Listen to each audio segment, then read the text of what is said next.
Hello, welcome to all.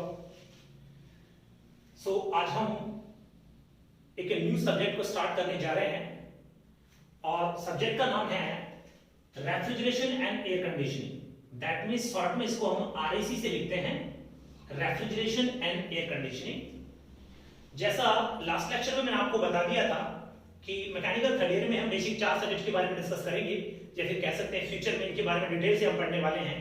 उनमें से एक इंपॉर्टेंट सब्जेक्ट है that's RAC, refrigeration and air conditioning. तो इस सब्जेक्ट पे जाने से पहले कुछ बेसिक सी कुछ बातें हैं जो मैं आपको बताना चाहूंगा, क्योंकि इनके बिना इस सब्जेक्ट को आप डिटेल में या फिर कह सकते हैं डेप्थ में इसको डील नहीं कर सकते। तो सबसे पहले जो मैं आपको सिखाऊं, जो बताऊं, एक बार उन पे आप फोकस करना और फिर देखना सीढ़ी बाय सीढ़ी आपको मैं बिल्कुल इस सब्जेक्ट में मास्टर बना दूंगा। प्रॉब्लम क्या है कि जब इस सब्जेक्ट को हम पढ़ेंगे तो बहुत सारे बच्चे ऐसे भी हैं जिन्होंने सेकंड ईयर की थर्मल को बहुत अच्छे से नहीं पढ़ा है, या किसी कारणवश से वो पार्ट छोड़ दिया है सेकंड ईयर का।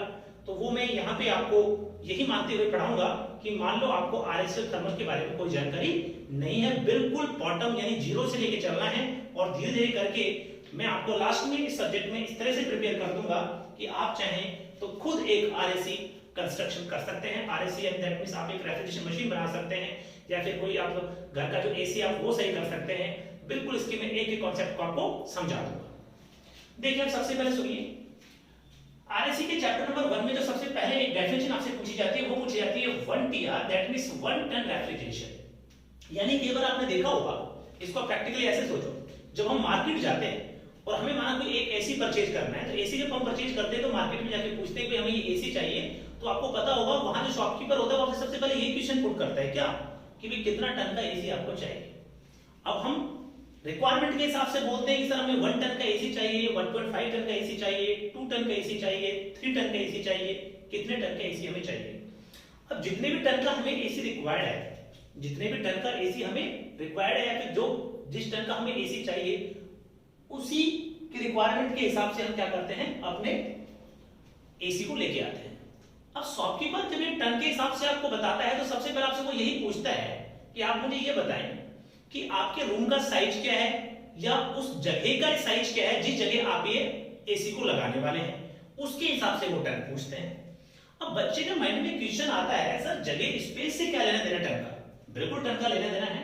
तो ये सब चीजें मैं आपको बताऊंगा, लेकिन उससे पहले जो मैं एक बेसिक सी चीज आपको समझाना चाह रहा हूं वो आप यहां पे समझिए। देखिए, सपोज दैट आपके पास ये कोई बर्तन है, या फिर कोई एक आइस का सैंपल है, ये बर्फ है मान लेते हैं, ये आइस है जो फिलहाल आपने 0 डिग्री सेल्सियस टेम्परेचर में रखी हुई है। मतलब क्या है, 0 डिग्री सेल्सियस तापमान पे आपने कोई एक बर्फ का टुकड़ा लिया और रखा हुआ है। अब आपने क्या किया, इसको गर्म किया। क्या किया, गर्म किया। अब इसको हम चलो ठीक है बर्न करते हैं, नीचे से हीटिंग करते हैं इसकी।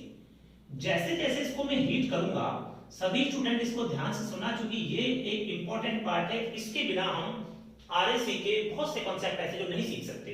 तो हमें अगर इसको डेप्थ में पढ़ना है, एक इस तरह से पढ़ना है कि हम इसको पढ़ें, दोबारा हमें पढ़ने की जरूरत ना पड़े, इसके कॉन्सेप्ट हमारे माइंड में रहे, एक इमेज में बनी रहे माइंड के अंदर, तो वो उसके लिए हमें पढ़ना जरूरी है। तो मैंने बर्फ का टुकड़ा लिया, नीचे से क्या किया, इसको बर्न किया, गर्म किया। तो मैं क्या देखा कि जब इसको मैं गर्म कर रहा था तो धीरे धीरे क्या हुआ कि ये जो बर्फ है, ये जो बर्फ है, ये सबसे पहले किसमें कन्वर्ट होगी, एक लिक्विड में कन्वर्ट होगी। किसमें कन्वर्ट होगी, एक लिक्विड में कन्वर्ट होगी। यानी धीरे धीरे, ऐसा नहीं है गर्म किया पूरी बर्फ एकदम आपके लिक्विड में आ गई, ऐसा नहीं होगा। सबसे पहले क्या होगा, जब इसको गर्म करेंगे तो सबसे पहले बर्फ क्या करेगी कि अपने अंदर एनर्जी को एब्जॉर्ब करेगी। यानी कहने का मतलब है कि हर एक बॉडी की, हर एक एलिमेंट की, या हर एक लिक्विड की कुछ एनर्जी एब्जॉर्ब करने की कैपेसिटी रहती है। यानी जब आप इसको गर्म करेंगे तो सबसे पहले ये बर्फ जो आइस का टुकड़ा है, ये क्या करेगा, अपने अंदर एनर्जी को ऑब्जर्व करेगा। तो ध्यान रखना, कोई भी एलिमेंट, कोई भी लिक्विड, राइट, जितनी एनर्जी अपने अंदर स्टोर कर लेता है उस एनर्जी को हम बोलते हैं क्या, सेंसिबल हीट। क्या बोलते हैं, सेंसिबल हीट। अब ये बेसिक सी चीजें हैं जो बच्चों को कई बार क्लियर नहीं होती, तो मैं आपको बता दूं। तो सेंसिबल हीट क्या है, सेंसिबल हीट वो हीट है जिसको बर्फ या जल या कोई भी द्रव अपने फेज बदलने से पहले, जैसे आइस है ये लिक्विड में कन्वर्ट होगा, तो आइस के लिक्विड में बदलने से पहले जितनी ऊर्जा बर्फ अपने अंदर अवशोषित कर लेगा उसको हम क्या बोलते हैं, सेंसिबल हीट बोलते हैं। अब होगा क्या, आपने जैसे इसको ऊर्जा दी तो क्या हुआ, धीरे धीरे ऊर्जा क्या हुआ, ये एलिमेंट या बर्फ अपने अंदर ऊर्जा अवशोषित करती चली गई। तो एक स्टेज ऐसी भी आएगी, उसके बाद ये बर्फ अपने अंदर ऊर्जा एब्जॉर्ब नहीं करेगी। तो फिर होगा क्या, जब इसका पेट भर जाएगा, जब ये पूरी ऊर्जा को ले लेगा तो क्या होगा, अब ये बर्फ धीरे धीरे क्या होगा, इसके जो मॉलिक्यूल्स हैं वो एनर्जी को लेकर के यहां से रैंडमली किसमें जाएंगे, अपर साइड में आ जाएंगे। तो फिर ये बर्फ किसमें कन्वर्ट हो जाएगी, वाटर में। किसमें, वाटर में। तो ध्यान से सुनना, सेंसिबल हीट क्या है, जो अंदर एब्जॉर्ब हुई। अब एब्जॉर्ब होने के बाद अब ये पूरा बर्फ धीरे धीरे किसमें कन्वर्ट हुआ, वाटर में कन्वर्ट हुआ। तो कितनी एनर्जी आपने दी कि ये बर्फ किसमें आ गई, वाटर में आ गई। यानी यहां जो वाटर बना हुआ है किससे, बर्फ से। तो पहले आइस था, ध्यान से सुनना, आइस को जो आपने एनर्जी दी उसने खुद ने एब्जॉर्ब कर ली, वो तो सेंसिबल थी। लेकिन उसके बाद कितनी एनर्जी थी, उसके बाद किसके बाद, जो इसने एनर्जी एब्जॉर्ब कर ली उसके बाद इसको आपने कितनी एनर्जी दी कि आइस किसमें बदल गया, वाटर में। किसमें बदल गया, वाटर में। तो ध्यान से सुनना, किसी एक एलिमेंट को, किसी एक द्रव को एक फेज से दूसरे फेज में बदलने के लिए जितनी ऊर्जा हम देते हैं उस ऊर्जा को बोलते हैं लेटेंट हीट। क्या बोलते हैं, लेटेंट हीट। अगर कोई बच्चा किसी कारणवश से लगता है कि सर मैं भूल जाऊंगा या फिर मुझे ये याद नहीं रहेगा, तो प्लीज आप इसको नोट कर ले। सेंसिबल हीट वो हीट होती है जो एलिमेंट अपने अंदर एब्जॉर्ब कर लेता है। लेटेंट हीट वो हीट होती है जब किसी द्रव की एक फेज से दूसरे फेज में हम जाते हैं, तो एक फेज से दूसरे फेज में कन्वर्ट करने के लिए हम जितनी भी ऊष्मा देते हैं उसको हम क्या बोलते हैं, लेटेंट हीट बोलते हैं। अगर मैं आपसे ये कहूं कि तो बताओ मुझे भाई इस वाटर की टोटल हीट कितनी है, तो टोटल हीट कितनी होगी, देखो लेटेंट हीट तो है ही है और प्लस वो ऊर्जा भी यहां पे ली जाएगी जो इसने खुद ने अपने अंदर अवशोषित की है। अगर मैं आपसे ये कहूं कि भाई इस बर्फ को जल में बदलने के लिए आपने टोटल कितनी ऊष्मा दी है, तो सबसे पहले आप ये कहोगे सर पहली ऊष्मा तो वही है जो आपने इसके अंदर दी है, जो इसने अंदर एब्जॉर्ब की है। फिर कुछ ऊष्मा आपने और दी जिससे बर्फ किसमें आ गई, वाटर में। तो ये जो बीच का गैप है ना, ये लेटेंट हीट ही तो है। ये क्या है, लेटेंट हीट। ये लेटेंट हीट है। तो आपसे मैं कहूंगा वाटर की टोटल हीट कितनी है, तो आप बोलोगे सर सेंसिबल प्लस लेटेंट। क्योंकि सेंसिबल और लेटेंट दोगे तभी जाके बर्फ किसमें आ जाएगी, वाटर में आ जाएगी। चलो ठीक है, वाटर हमने बना लिया है। अब मैंने वाटर को फिर और ऊष्मा दी, तो क्या होगा, क्या वाटर को जैसे आप ऊष्मा दोगे वाटर किसमें बदलेगा, वेपर में। तो क्या वेपर में बदल जाएगा कि, बिल्कुल नहीं बदलेगा। तो होगा क्या फिर, तो सबसे पहले वाटर क्या करेगा, अपने अंदर एनर्जी को लेगा। क्या करेगा, अपने अंदर एनर्जी को लेगा। जब वाटर का पूरा पेट भर जाएगा, वाटर पूरी ऊर्जा को अपने अंदर ले लेगा। फिर कहेगा ठीक है मुझे अब नहीं चाहिए ऊर्जा, तो क्या करेगा फिर ये वाटर किसमें चला जाएगा, वेपर में चला जाएगा। किसमें चला जाएगा, वेपर में चला जाएगा। अब ये यहाँ पे वेपर बनेगा, क्या बनेगा, वेपर बनेगा। अब ध्यान रखना इसके अंदर जो एनर्जी थी वो तो सेंसिबल, और फिर वाटर से वेपर बना तो फेज बदली, तो फिर बीच की ऊर्जा कौन सी हो जाएगी, लेटेंट हीट। कौन सी हो जाएगी, लेटेंट हीट। अब मैं आपको जानकारी ये बता दूं, सीक्वेंस कुछ इस तरह से चलेगा, सीक्वेंस कुछ इस तरह से चलेगा। आप इसको इस तरह से ध्यान रखेंगे। अब ध्यान कैसे रखेंगे, ये थोड़ा सा जानकारी में रखना बहुत जरूरी है, क्योंकि आरएसी के चैप्टर नंबर 2 में जब आपसे मैं न्यूमेरिकल कराऊंगा तब ये जो मैंने अभी बातें आपको बताई थी बहुत ज्यादा काम आने वाली है, क्योंकि इनके बिना आप आरएसी के चैप्टर नंबर 2 के न्यूमेरिकल्स नहीं कर सकते, जहां पे हम वीसीआर साइकिल के बारे में बात करेंगे। खैर यहाँ पे आ जाइए। बात अभी यहाँ पे ये थी कि हमारे पास एक आइस का टुकड़ा था, इस आइस को मैंने पहले एनर्जी दी, तो इसने क्या करा, वाटर में जाने से पहले, इसमें जाने से पहले, वाटर में जाने से पहले इसने जितनी भी ऊर्जा अवशोषित करी उसको मैंने क्या बोल दिया, सेंसिबल हीट। क्या बोला, सेंसिबल हीट। साथ साथ जैसे ये सेंसिबल हीट वो बनी है, सेंसिबल हीट वो हीट होती है जो आइस टोटल अपने अंदर अवशोषित कर लेगा। अब आइस को वाटर में बदलने के लिए आपने क्या दी, लेटेंट हीट। क्या दी, लेटेंट हीट। ये लो, ये लेटेंट हीट हो गई। तो मैं आपको बता दूं सेंसिबल हीट को हम लिखते हैं HF से, इसको लिखते हैं HFG से। ये आपको स्टीम टेबल में सेकंड ईयर में स्टीम टेबल के अंदर साइन थे। ये HF जहां भी लिखा मिला था समझ जाना लेटेंट हीट थी वो, और HFG जहां भी लिखा मिले, सॉरी HF जहां भी लिखा मिले वो सेंसिबल हीट थी, और HFG जहां लिखा मिले वो लेटेंट हीट थी। लेटेंट हीट का मतलब ये वो हीट थी जिससे आपने द्रव को एक फेज से दूसरी फेज में बदला था। FG से लिखते हैं इसको, HFG। अभी वाटर बना, क्या बन गया, यहाँ पे वाटर बना। वाटर के बाद अब क्या करेंगे, इसको फिर ऊर्जा देंगे, तो कुछ ऊर्जा अवशोषित करेगा अपने अंदर, इसको क्या बोलेंगे, सेंसिबल। क्या बोलेंगे, सेंसिबल हीट। ध्यान से सुना, ये सेंसिबल तो किसकी, आइस की, ये किसकी है, वाटर की। फिर इसको फेज को बदलने के लिए और ऊष्मा देंगे, तो अब ये वाटर किसमें आ जाएगा, वेपर में, किसमें आ जाएगा, वेपर में। तो ये जो आपने वाटर से वेपर बदला है, यहां जो ऊष्मा दी वो क्या कहलाएगी, लेटेंट हीट, क्या कहलाएगी, लेटेंट हीट। यानी लेटेंट हीट तो वो ऊष्मा होती है जिससे अपन एक फेज से दूसरी फेज में चले जाते हैं, और सेंसिबल हीट वो हीट होती है जो अपने अंदर अवशोषित कर लेते हैं। तो अगर मैं आपसे पूछूं कि वेपर की टोटल हीट कितनी है, तो आप बोलोगे sensible of ice plus latent sensible of water plus latent, then total energy का जोड़ जो होगा वो किसके बराबर होगा, वेपर की एनर्जी के बराबर होगा। ठीक है भाई, अब हम ये देखते हैं, हमें ये भी पता होना चाहिए कि सर एक आइस को वाटर में बदलने के लिए, ध्यान से सुनना, एक बर्फ का टुकड़ा है, उस बर्फ के टुकड़े को जल में बदलने के लिए ऊष्मा देनी है या लेनी है, आप खुद लगाइए। बर्फ को जल में बदलना है, एनर्जी दोगे या लोगे, कंफर्म सी बात है, एनर्जी देनी पड़ेगी इसको, बर्फ को। जब एनर्जी बर्फ को देंगे तो वाटर बनेगा। उल्टा सोचो, एक वाटर है, बर्फ बनाना है, क्या करें, वाटर से एनर्जी निकाल लो, वाटर से एनर्जी निकाल लो, क्या बन जाएगी, बर्फ बन जाएगी। तो दोनों तरह से कॉन्सेप्ट सोचिए। अब बर्फ को लिक्विड में कन्वर्ट करना है तो एनर्जी को बाहर निकालना पड़ेगा, रिमूव करना पड़ेगा, और एक वाटर को बर्फ में कन्वर्ट करना है, वाटर को बर्फ में कन्वर्ट करना पड़ना है, तो वाटर से एनर्जी को बाहर निकालो, बर्फ बन जाएगी। और बर्फ से वाटर बनानी है, तो बर्फ से वाटर बनानी है तो क्या करेंगे, बर्फ को ऊष्मा देनी पड़ेगी तो जाके वाटर बनेगा। और अगर वाटर से बर्फ बनानी है तो इसमें से ऊष्मा निकालो, आइस बन जाएगी।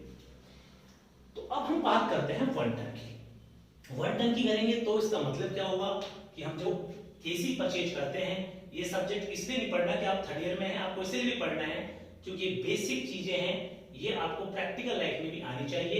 इन फ्यूचर आप जब एक अच्छे इंजीनियर बन जाएंगे, तब दुआ करते हैं आपके पास बहुत पैसा हो, तब आप अपने घरों में भी एसी लगाएंगे, गाड़ी आपके पास होगी, तो मैं उम्मीद करता हूं आप खुद अपना एसी खुद सही कर लें।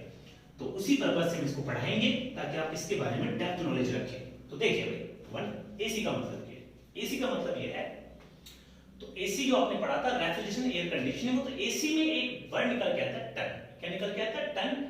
वन टन रेफ्रिजरेशन का मतलब क्या है, it is the amount of a heat that is to be removed from one ton, one ton मतलब 1000 KG, one ton water at a 0 degree Celsius in order to convert it into the ice at a 0 degree Celsius in one day, that means 24 hours. यानी ये क्या कह रहा है, one ton उस ऊष्मा को बताता है, वन टन उस ऊष्मा को बताता है जो 0 डिग्री सेल्सियस पर, जो 0 डिग्री सेल्सियस पर 1000 किलो बर्फ से निकाली गई हो, जो 1000 किलो जल से, जो 1000 किलो जल से ऊष्मा निकाली गई हो बर्फ में कन्वर्ट करने के लिए। यानी आप इसको ऐसे समझो कि सपोज दैट आपके पास ये 1000 केजी क्या है, आइस है, ये 1000 केजी आइस है, राइट। इससे आपने हीट रिमूव करी और ये 1000 केजी आइस आपने क्या कर रखा है, 0 डिग्री सेल्सियस टेम्परेचर पे रख दिया। तो इससे आपने हीट रिमूव, जब देखो इस वाटर से, हम सोचिए वाटर है, आइस नहीं है, इस वाटर से जब आप हीट को रिमूव करेंगे तभी तो आइस बनेगी। तो आपने क्या किया, इस जल को 0 डिग्री सेल्सियस पर रखा, अब आपने इसे हीट खींची, हीट को जब आप बाहर रिमूव करोगे तो ये वाटर जो है किसमें कन्वर्ट हो जाएगा, आइस में। किसमें कन्वर्ट हो जाएगा, आइस में। कितने समय के लिए, 24 घंटे के लिए। कितने समय के लिए, 24 घंटे के लिए। तो मुझे पता है अगर वाटर को मुझे आइस में कन्वर्ट करना है, वाटर को मुझे आइस में कन्वर्ट करना है, जल को मुझे बर्फ बनानी है, तो जल में से क्या करना पड़ेगा, ऊष्मा बाहर खींचनी पड़ेगी। क्या करनी पड़ेगी, जो ऊष्मा मैं जल से बाहर खींच रहा हूं जल को बर्फ बनाने के लिए, उस ऊष्मा को मैं क्या बोल रहा हूं, वन टन। क्या बोल रहा हूं, वन टन। अब आप इसको देखो प्रैक्टिकली ऐसे समझो कि सपोज दैट ये एक पाइप है, इस पाइप में से अंदर से एक क्या है, एक ठंडी हवा आ रही है। क्या आ रही है, एक ठंडी हवा आ रही है। अब मुझे बताओ, पाइप के अंदर ठंडी हवा है, अगर मैं इस पाइप के ऊपर एक गर्म हवा ऐसे फ्लो कर दूं तो क्या होगा, गर्म हवा की ऊष्मा को कौन ले लेगी, ठंडी, और बाहर वाली हवा कैसी हो जाएगी, ठंडी। यही तो होगा भाई, अगर इसके अंदर ठंडी हवा है, बाहर से मैं गर्म एयर फ्लो कर रहा हूं, तो गर्म एयर की जो ऊष्मा है उसको कौन ले लेगी, अंदर जो ठंडी एयर वही तो लेगी, तो बाहर की कैसी हो जाएगी, ठंडी हो जाएगी। तो इसमें ये सीक्वेंस चलेगा। तो ये कह रहा है कि अगर 1000 केजी आपके पास जल है, क्या 1000 केजी आपके पास जल है, यदि उसको मैं 0 डिग्री सेल्सियस टेम्परेचर पे रख दूं, ठीक है। तो 24 घंटे में उस 1000 केजी जल को बर्फ बनने के लिए जितनी ऊष्मा जल में से बाहर करनी पड़ेगी उसको मैं क्या बोलूंगा, 1 टन। क्या बोलूंगा, 1 टन। यानी आप इसको अपनी भाषा में इस तरह से भी लिख सकते हैं, क्या, 24 घंटे में, अपनी भाषा में अगर लिखना है किसी बच्चे को हिंदी में तो बोल रहा लिख सकते हो, 24 घंटे में 0 डिग्री सेल्सियस तापमान पर, 24 घंटे में 0 डिग्री सेल्सियस तापमान पर 1000 केजी जल को, 1000 केजी जल को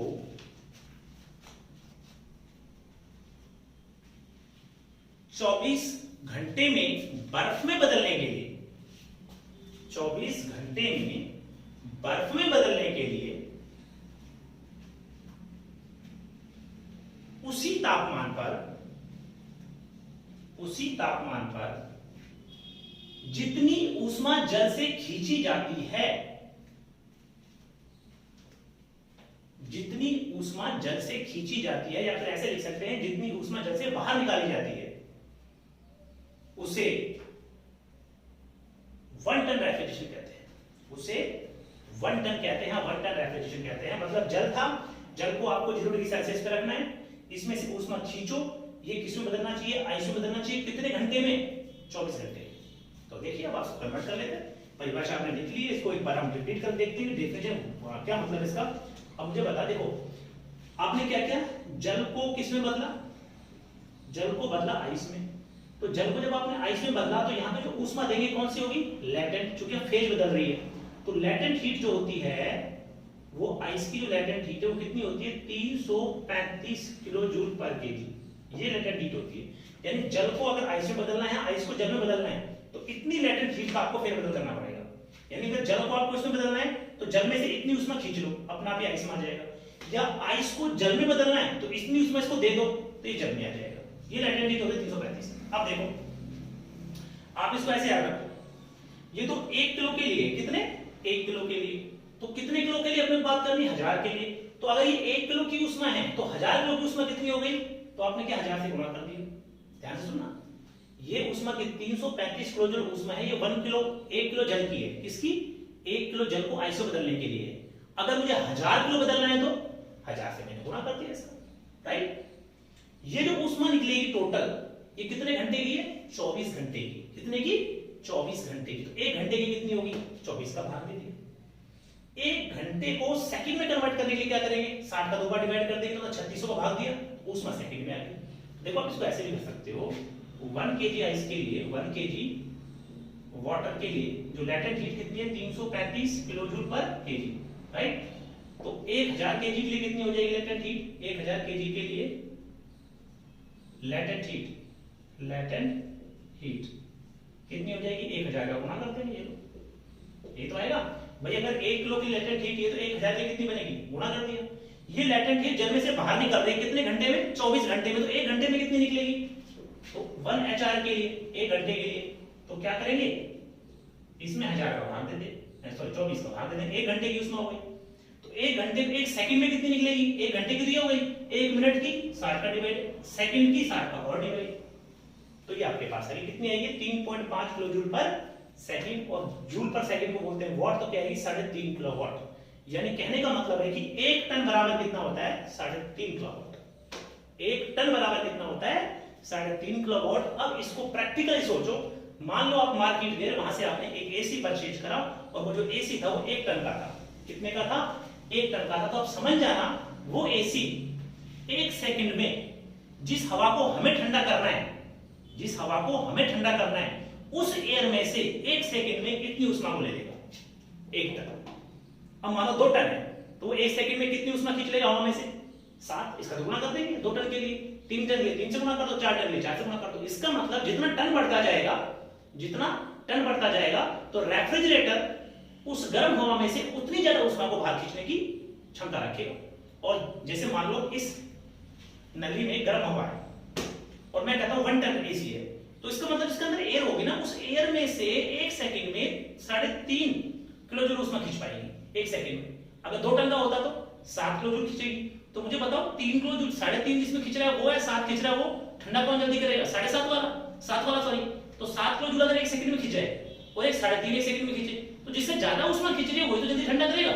इसका मतलब जिसका टन बड़ा होगा या टन बढ़ता जाएगा तो कैपेसिटी रेफ्रिजरेटर की बढ़ती चली जाएगी। तो आज मैंने आपको एक 1 टन की रेफ्रिजरेशन डेफिनेशन को क्लियर कर दिया है कि बेसिकली आरएसी में टन का मतलब क्या होता है। मैं एक बार फिर रिपीट कर रहा हूं, टन का मतलब ये होता है 24 घंटे में यदि 1000 केजी आइस को 0 डिग्री सेल्सियस टेम्परेचर पर रखकर उसे आइस में कन्वर्ट कर दिया जाए, तो आइस में कन्वर्ट करने के लिए जितनी ऊष्मा जल में से बाहर खींची जाती है उस ऊष्मा को मैं क्या बोलता हूं, 1 टन बोलता हूं। और वो 1 टन जो है वो 3.5 किलोवाट के बराबर आता है। तो कल हम डिस्कस करेंगे इसकी बेसिक मशीन के बारे में। तो फिलहाल सभी के लिए बहुत बहुत धन्यवाद ये लेक्चर देखने के लिए। आज हमने आरएसी का बेसिक सा वर्ड क्लियर किया है, व्हाट इज द टन, और कल हम डिफाइन करेंगे इसमें next definition, what is the pump, what is the refrigerator, what is the engine, इनके बारे में डिस्कस करेंगे। What is the relation between these 3 elements, कि पंप में, हीट इंजन में, रेफ्रिजरेटर में संबंध क्या है। उसके बाद जो डेरिवेशंस आएंगे, न्यूमेरिकल्स आएंगे, ग्राफ आएंगे, एक एक करके हम आरएसी में बहुत एक बिल्कुल मास्टर बन जाना है, घबराना नहीं है। फिलहाल आपको मैंने समझा दिया आरएसी का बेसिक मतलब क्या है, टन का बेसिक मतलब क्या है। पूरी कहानी टन से स्टार्ट होती है, इसलिए टन को आपको बेसिक प्रैक्टिकली भी याद रखना है। Thank you.